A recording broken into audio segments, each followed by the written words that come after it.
Olá a todos e todas. Nesses próximos slides nós vamos tratar de indicadores de performance. Esse é o último tema do nosso curso de modelagem de vencimentos e riscos PO 215. No ano de 2020 e que foi um curso montado à medida do possível por causa da pandemia. Bom, os indicadores de performance são utilizados para avaliação de fundos de investimentos em ações. São indicadores simples, não tem nenhuma mágica e nós vamos ver eles a seguir, alguns deles a seguir. Eu vou apenas mostrar os 4 indicadores que estão presentes no livro Investments, do Bode, Kane e Marcus, e vou começar pelo índice de Sharpe. Vocês já viram esse índice, não tem nada demais, ele é um dos indicadores que pode ser utilizado para a performance do fundo de investimentos e que nada mais é do que a razão entre o retorno real e o risco total desse fundo, a retorno real do fundo de investimentos. O segundo índice é o índice de Treynor, o segundo indicador, melhor dizendo, que também, nesse caso, apenas substituímos o risco total pelo beta do fundo de investimentos com um benchmark de mercado. No caso, seria a razão do retorno real do fundo de investimentos com o beta desse fundo de investimentos com o mercado. É importante ressaltar que o beta ele tenta capturar a exposição ao risco sistêmico ou o risco não específico do fundo de investimentos. O terceiro índice é o alfa de Jensen, que é o alfa de uma regressão, ou que nada mais é do que a diferença do retorno médio desse fundo de investimentos em relação ao esperado de acordo com o modelo CAPM. Se você olhar aqui dentro do colchete, você verá que esse aqui pode ir, esse aqui sendo o retorno médio. Se você usasse o CAPM e aqui ao invés de retorno médio você utilizasse a expectativa de retorno, isso aqui seria a expectativa de retorno do seu fundo P. Porém, se você tiver a média do retorno P e utilizando o beta dele, ao fazer essa diferença, você tem o alfa de Jensen, que é o retorno específico desse fundo de investimentos. O quarto e o último deles é o Appraisal Ratio. Nós já vimos algo extremamente similar, que é a contribuição. Nós já vimos a contribuição dessa razão, que é o retorno específico do ativo pelo risco específico do ativo em administração ativa de carteira. Se nós fizermos a mesma coisa para um fundo de investimentos, nós temos o retorno específico do fundo dividido pelo risco específico desse fundo, a contribuição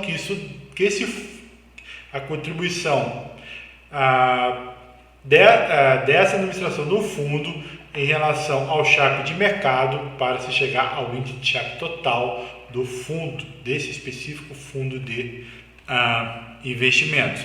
Então, quanto maior esse indicador também, melhor será para esse fundo de investimentos sendo analisados.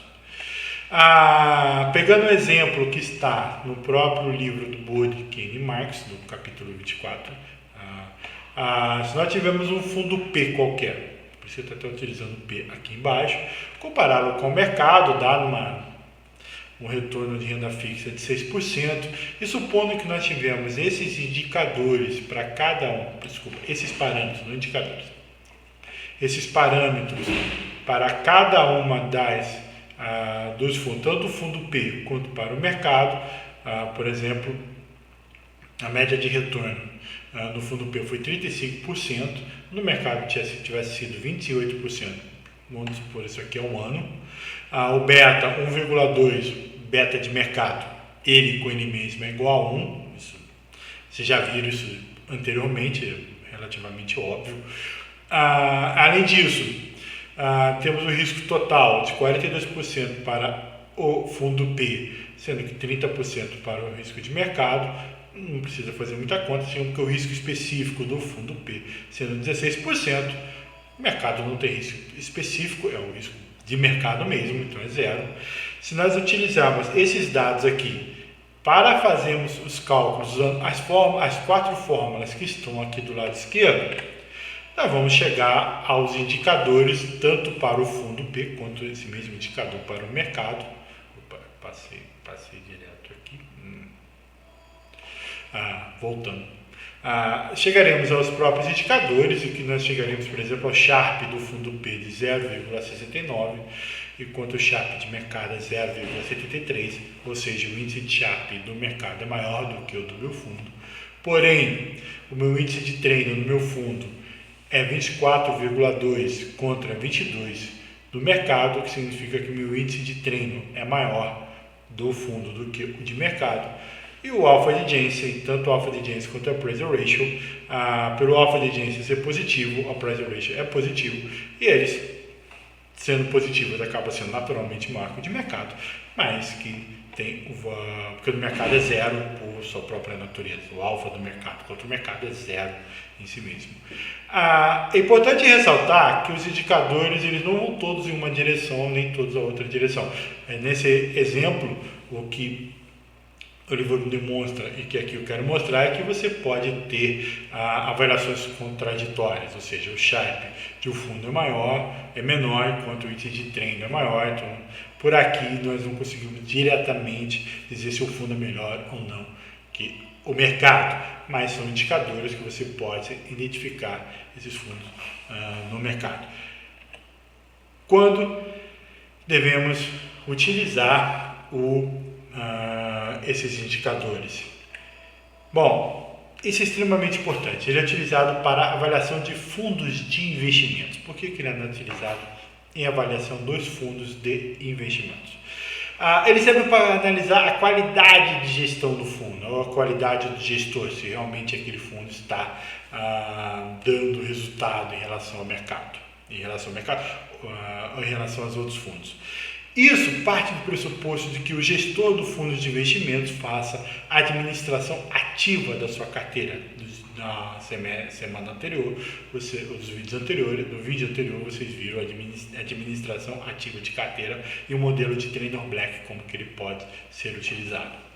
Uma vez que ele faça a administração ativa dessa carteira, ele vai se posicionar e também pode ter troca de ações nessa carteira ao longo do período que está sendo utilizado para montar aqueles 4 indicadores. Algo extremamente importante para um gestor de fundo em tanto administração ativa de carteira é a busca por performance.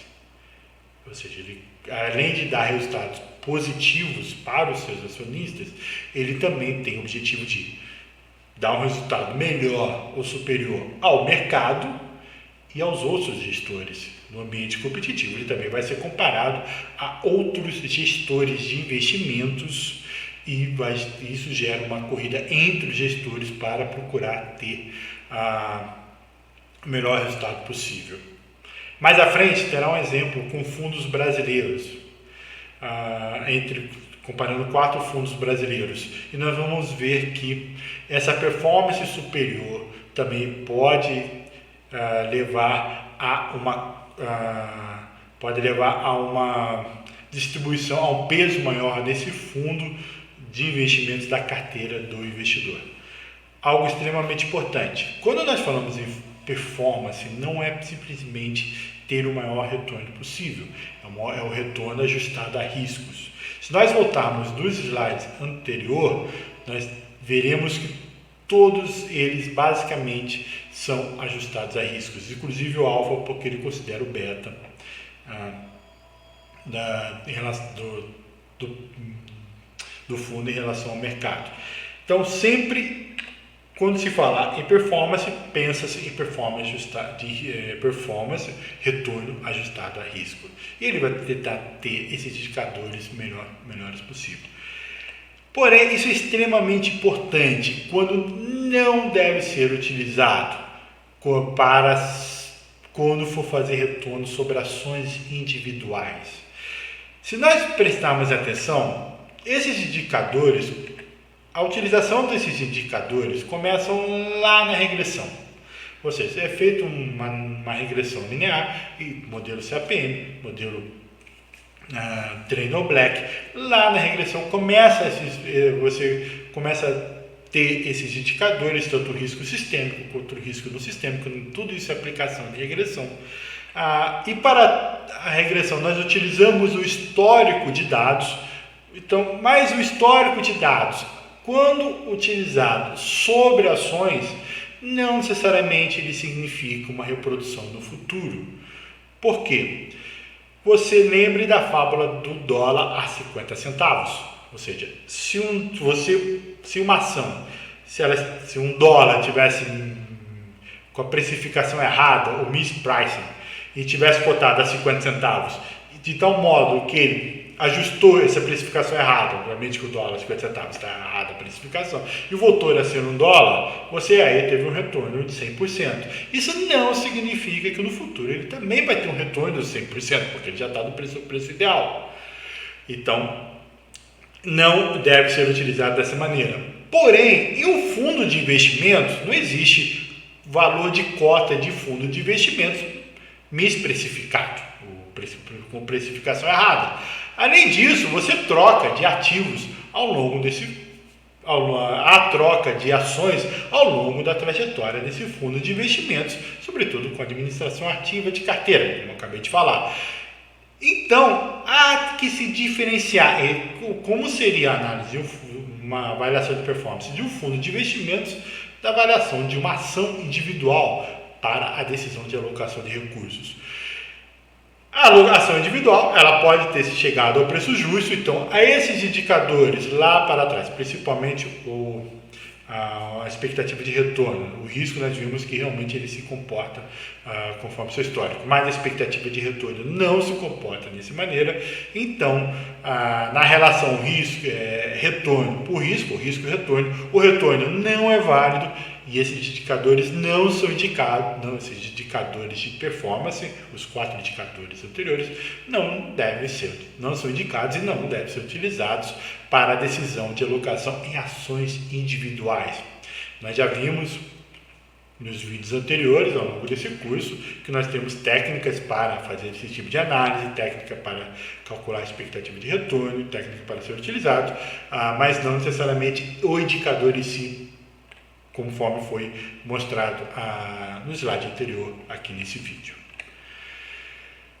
Bom, apenas para terminar um pouco dessa demonstração, eu selecionei aqui 4 fundos de investimentos, coletei na internet, usei um site, existem diversos sites que fornecem essas informações, coletei esses dados da internet, coloquei lá, vai estar no Classroom, mas o mais importante é que você vai ter aqui uma lista através desses dados, apenas fazendo esse cálculo, eu consegui os parâmetros, o alfa de agência é o próprio alfa, então é um parâmetro indicador, e os indicadores aqui de 4 fundos de investimentos aqui no Brasil. Essa gestora tem N fundos, apenas selecionei esses fundos dessas gestoras, para não ficar o nome completo aqui, não ficar muito grande nessa coluna fundo, mas o código deles estão aqui do lado esquerdo e nos dados originais tem o nome completo de cada fundo, apenas para identificá-los. São 4 fundos, o Alaska, o Forbes, fundo do Banco Itaú e o Capital. Ao utilizar eles, ao fazer os cálculos sobre 36 meses deles e também utilizando a série de preços do índice Bovespa, eu cheguei nesses valores que estão aqui e preste atenção que o fundo Forbes vence em 3 dos indicadores, o alfa de Jensen, o índice de treino, o índice de Sharpe, mas perde no appraisal ratio. Isso pode ser visto pelo nível o erro não sistêmico desse fundo, que está em 9,10%, que também ele é o maior possível. Isso acaba prejudicando o seu appraisal ratio, apesar de ficar muito próximo ao appraisal ratio do Capital. Vocês vão ter uma lista de exercícios no Forms no Google, que também vai utilizar aquilo que foi visto de administração ativa de carteira, em cima desses dados, em cima dessa tabela aqui. Não precisa usar os dados, mas quem quiser aprofundar, quiser ver os dados e quiser fazer outros exercícios, os dados, as séries diárias, as cotas de cada fundo de investimento vai estar lá no próprio Classroom.